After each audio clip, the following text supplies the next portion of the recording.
እንዴት ነሽ? እንዴት ነሽ? አለሁልሽ። ሰላም ነው? ደህና ነኝ።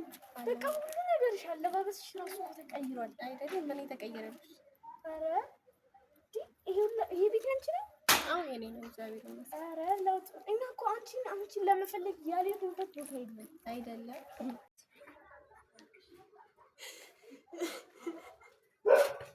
እንዴ? ወይኔ ቤቲ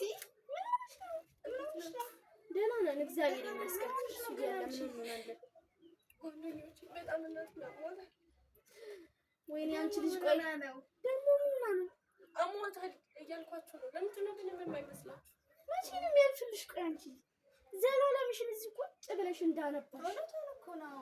መቼ ነው የሚያልፍልሽ? ሁሌ ችግር ብቻ ይላችሁ። አሁን ያለፈውን ነገር ተውትና እባካችሁ አሁን በቃ ተነሽና እኔ መዝናኛ ቦታ ነኝ። እናቴን አሟታል ነው ዘላለም አትኖር በቃ ናይት ክለብ እንሂድና ከእናንተ አልጠብቅም። በጣም ታሳዝናላችሁ።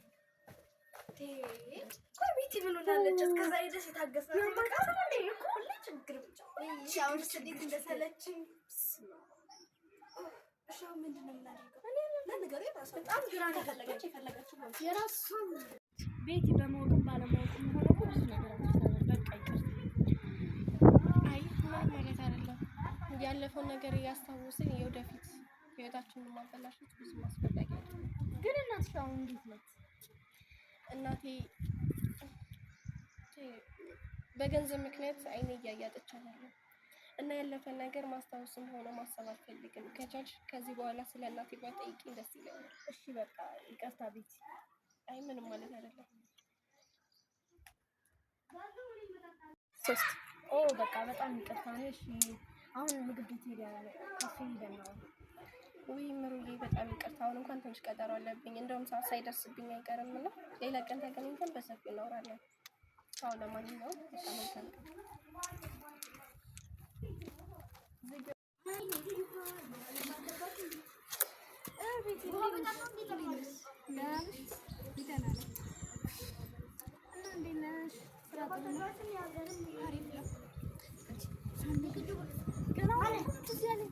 የድሮ ጓደኞችን ቤትን አግኝቻት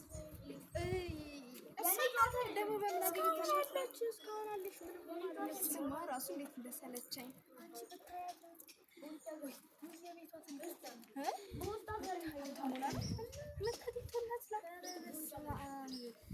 እና ሳልቀጥረስ መጣሁ እንዳትዪ። ቀጠሮ አለብኝ።